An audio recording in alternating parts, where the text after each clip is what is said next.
Hey folks, welcome back. Second video.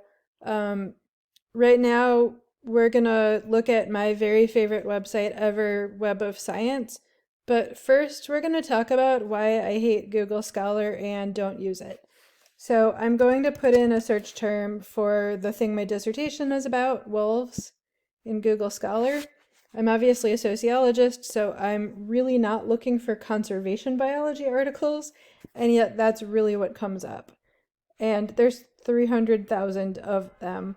There's no way to filter through these things to just get the sociology. I would have to read 300,000 articles. I'm not reading 300,000 articles. So instead, I'm going over here to Web of Science, and I'm going to put in a search for wolves here instead. Okay, I hit search. It takes a second. And it comes up with 29,000 articles. Still too many, but better than 300,000.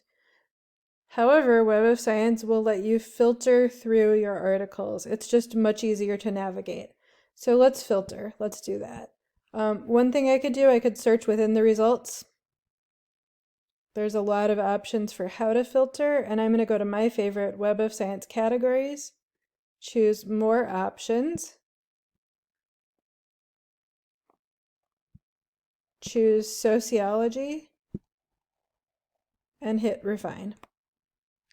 Now it gives me 238 articles, still too many, but way better. A couple of other easy ways to refine it. I can look down here at the options, choose view all options, language. I only want articles in English. That knocks off another 20. And then another thing sometimes I do is I'm like, I really just want articles and book chapters. That's all I want.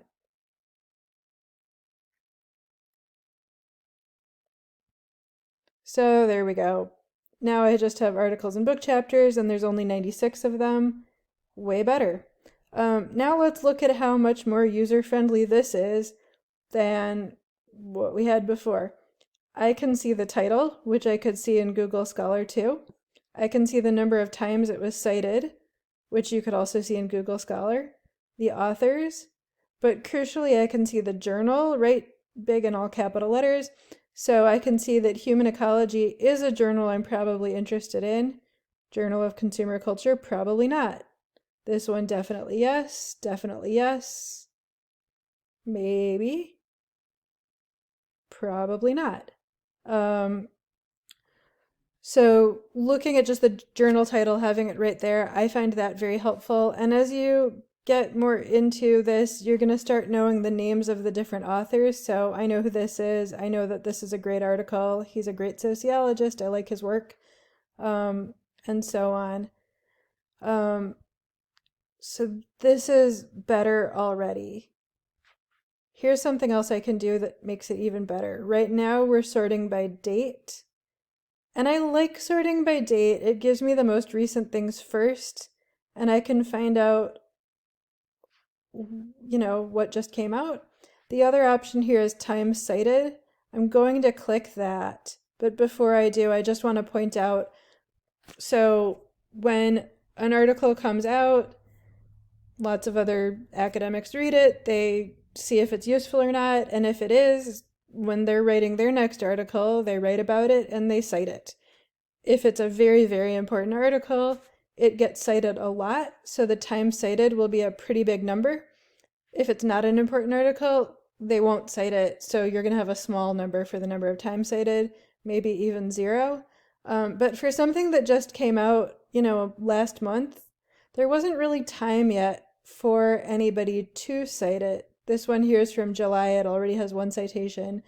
But so these new ones, if I were to search through time cited, I wouldn't see them. So it's worth looking down what's recent just to see what's new, because it won't have been cited yet. But it still might be good. It's brand new. But I'm going to click time cited, and now let's see what I get. The top one is on economics, not interested.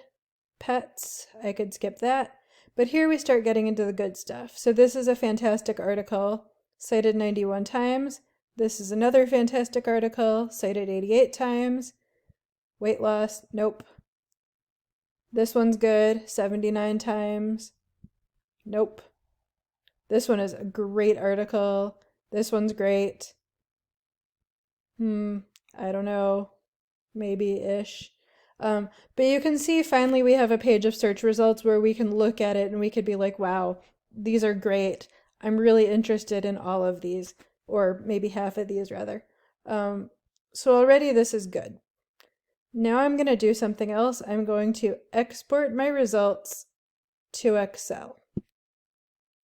You can only do it for up to 500 records at a time, so you do need to refine your search down to 500 or less.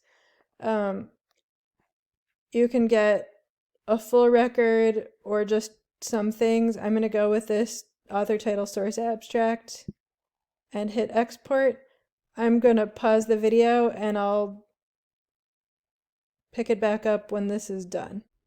Okay, here we are. Everything is in a spreadsheet. You can see I deleted a bunch of columns that I wasn't as interested in, but you have the authors, the title, the name of the publication, the abstract, the date, all of that.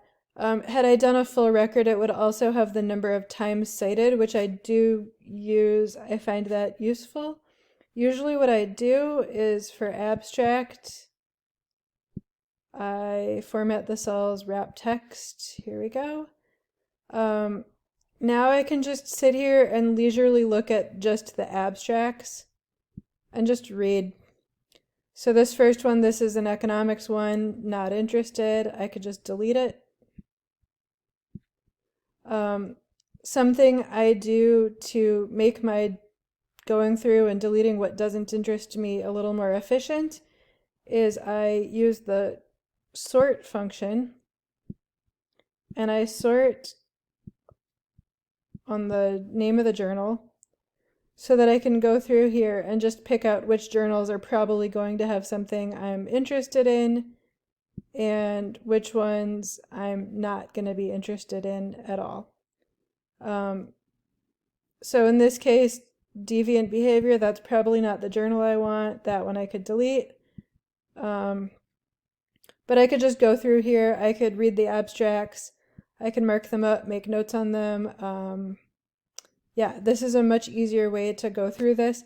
And then after this, I can head on back over to the internet and download the articles that I want and not download the articles that I don't want. This is just a much easier, friendlier way for me to look at a large amount of literature. I'm going to end this video here and we'll come back in the next one to talk a little bit more about finding literature. See you next time. Bye.